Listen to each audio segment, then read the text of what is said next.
নমস্কার বন্ধুরা, শ্যামলী রান্নাঘরে আপনাদেরকে স্বাগত। আজকে আমি বানাবো চালের ধোকলা। এখানে আমি নিয়ে নিয়েছি প্রথমে একটা প্যানটা গরম হয়ে আসলে এখানে আমি তেল দিয়ে নেব। এখানে টমেটো কুচি, আদা কুচি, সুজি, টক দই, কাঁচা পেঁয়াজ ও রসুন, শুকনো লঙ্কা, কাঁচা লঙ্কা, কালো সর্ষে, কারি পাতা ও এখানে আমি চাল নিয়ে নিয়েছি। চালটা 2 থেকে 3 ঘন্টা ভিজিয়ে রেখেছি। সেই তেলে শুকনো লঙ্কা দিয়ে নিয়েছি। এবার দিয়ে দেবো রসুনটা দেওয়ার পরে কিছুক্ষণ বাদে আমি পেঁয়াজ কুচি দিয়ে দিয়েছি। পেঁয়াজ কুচিটা দেওয়ার পরে আমি এখানে ছোলার ডাল দিয়ে দিয়েছি। ছোলার ডালটা দেওয়ার পরে আমি ভালো করে নাড়াচাড়া করে নেবো। নাড়াচাড়া করার পরে টমেটো কুচি দিয়ে দেবো। টমেটো কুচি দেওয়ার পরে আমি আবারও ভালো করে নাড়াচাড়া করে নেবো। দেওয়ার পরে স্বাদ মতো লবণ দিয়ে আমি আবারও ভালো করে নেড়ে নেবো। নাড়ার পরে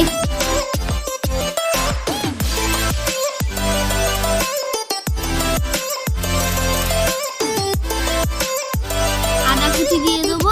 আদা কুচি দেওয়ার পরে ভালো করে নেড়ে নেবো। নাড়ার পরে টমেটো যাতে ভালোভাবে সেদ্ধ হয়ে আসে আমি কিছুক্ষণের জন্য ঢাকাটা চাপা দিয়ে দেবো।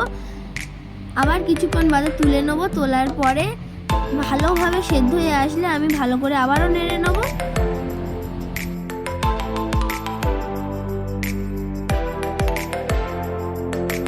সিদ্ধ হয়ে গেছে, এবার আমি একটি পাত্রে ঢেলে নেব।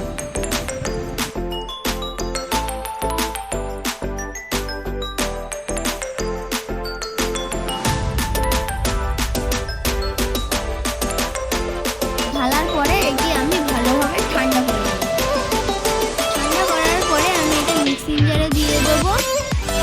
এখানে আমি আগে থেকে কাঠখোলায় ভেজে রেখেছিলাম কিছু চীনা বাদাম, সেটাও দিয়ে দেবো এর মধ্যে।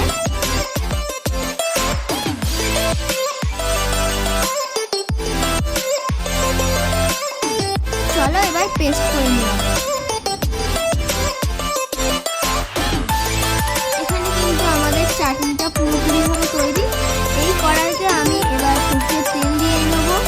তেলটা দেওয়ার পরে আমি এখানে আমি অল্প কালো সর্ষে দিয়ে নেব। দেওয়ার পর এখানে আমি কারি পাতা ও শুকনো লঙ্কা দিয়ে ভালোভাবে নেড়ে চেড়ে নেব।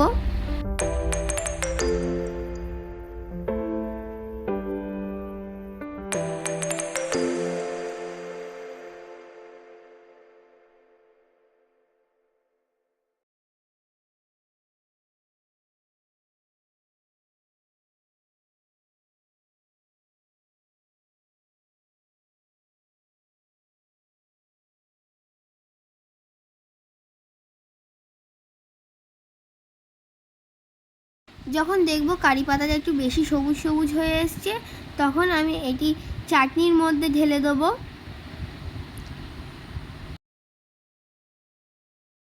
ঢালার পরে এটা আমি ভালোভাবে নেড়ে নেব।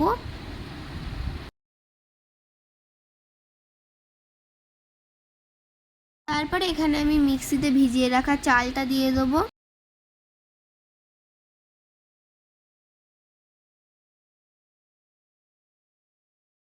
চালটা দিয়ে আমি এটি মিক্সিতে পেস্ট করে নেব ভালোভাবে।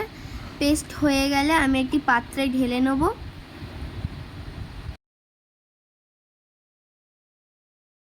এবার এখানে আমি একটু সুজি অ্যাড করে নেব ও টক দই। হয়ে গেলে এখানে আমি একটু ভালোভাবে মাখিয়ে নেব সুজি, টক দই আর চালের পেস্টটাকে।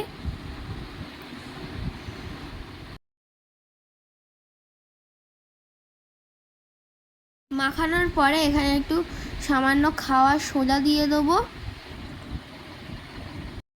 দেওয়ার পরে স্বাদ মতো লবণ অ্যাড করে নেব।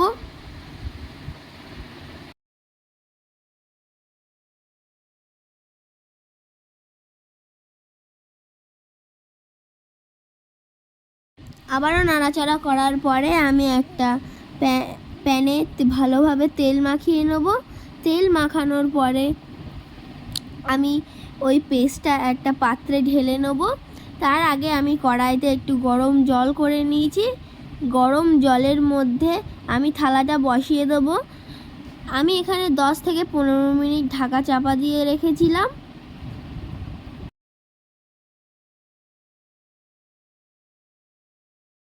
তারপরে কিছুক্ষণ বাদে আমি এটা তুলে নিয়েছি।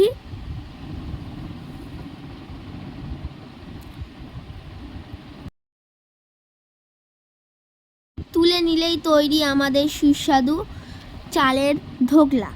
চলো এবার আমি এখানে পিস পিস করে ভালোভাবে কেটে নেব।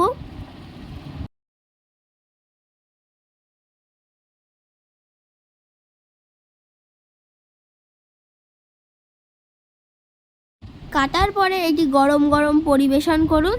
দেখুন এটা যতটাই সফট হয়েছে ততটাই খেতে টেস্টি। আমি আবারও ভেঙে দেখাচ্ছি, এটা অনেকটাই সফট হয়েছে। আর চাটনি দিয়ে খেতে তো এটা একদম দুর্দান্তই লাগবে।